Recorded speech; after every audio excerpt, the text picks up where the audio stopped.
大家好啊！歡迎大家收睇今集嘅咪咪 Cooking 啊！咁咧今日咧就教大家做一個非常之簡單啦，而且咧近期都好受歡迎嘅玻璃曲奇啦。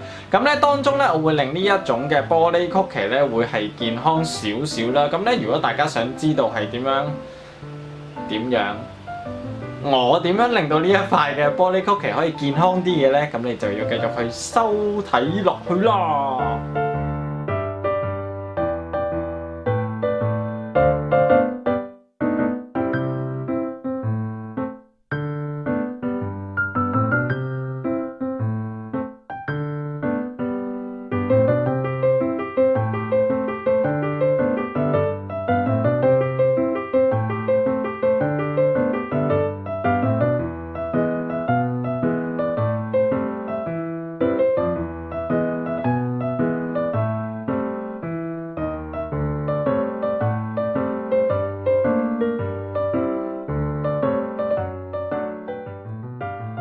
首先咧就將無鹽牛油咧就打到佢軟身，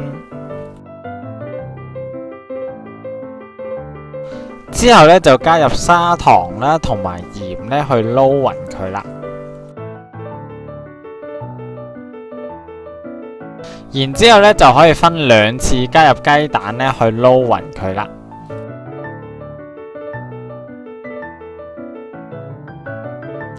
之後咧就分兩次塞入呢個嘅低筋麵粉去撈勻佢啦。咁呢個時候咧就需要轉用去膠刮嘅。跟住咧就可以將個粉團包好佢啦。然之後咧就放入雪櫃1個鐘啦。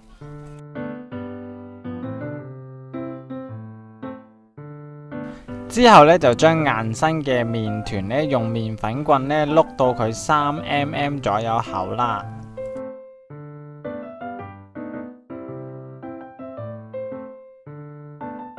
然之後咧就喺粉團上面咧就用帽咧壓出一個中空嘅形狀啦，可以。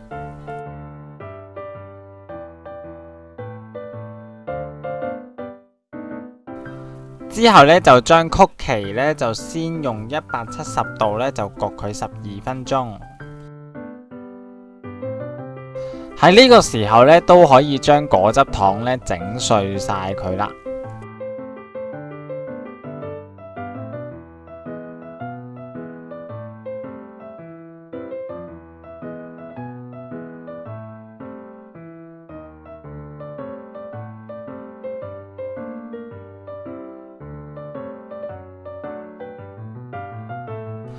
然後咧就將果汁糖碎咧平均咁樣加到去曲奇餅上邊啦，可以。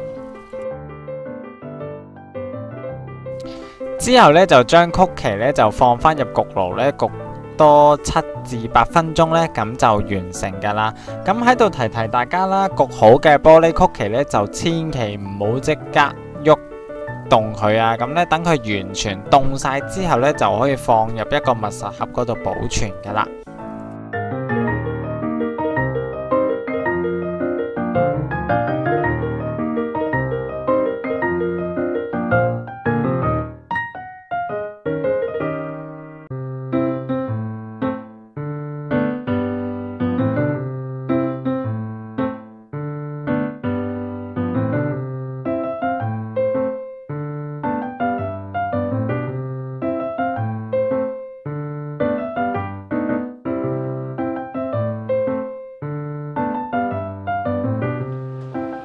好啦，話咁快咧就完成咗我手頭上嘅玻璃曲奇啦。咁呢個製作過程係咪非常之簡單呢？好啦，咁咧今日咧就要介紹另外一樣嘢非常之特別嘅，就係我手上呢一包嘅有機天然嘅果汁糖啦。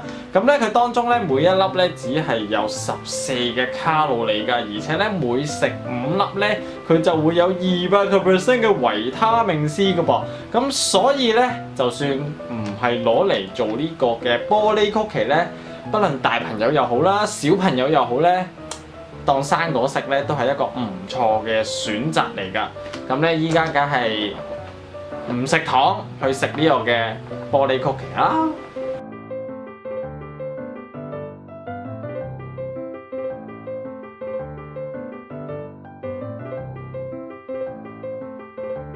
咁咧焗咗出嚟嘅玻璃曲奇咧，其實咧佢中間嗰個果汁糖咧，其實咧就其實佢本身咧已經唔係話係好甜嗰一種嚟嘅，咁咧其實佢係有少少酸酸地啦，咁所以其實對於啲唔係太中意食甜嘅話咧，其實我覺得呢一個攞嚟做玻璃曲奇咧，其實都係一個唔錯嘅選擇嚟㗎。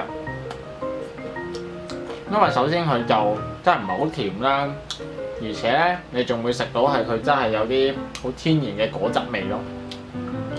喺度提提大家啦，咁咧如果真係用呢一隻嘅果汁糖去做玻璃曲奇嘅話咧，咁你咧就需要喺呢個嘅曲奇餅入邊嗰個窿咧，就要擺滿呢個嘅果汁糖碎落去一齊焗啦。咁咧做出嚟嘅效果咧就會好啲嘅。咁咧因為咧我試過咧就係擺少咗嗰個果汁糖碎落去焗咧，咁咧做出嚟咧就只有呢一個嘅一半嘅玻璃效果嘅，咁啊，所以為免大家失敗咧，就呢一點咧就需要注意嘅。咁咧今集咧就係咁多啦，咁咧我哋下一次再見啦，拜拜。當然要記得 check out 我 Facebook page 同埋 Instagram 啊，仲有記得要訂閱我 YouTube channel 啊。咁如果你中意呢一個教學嘅呢，咁啊記得要俾 like 啦，同埋 share 俾你啲朋友收看啦。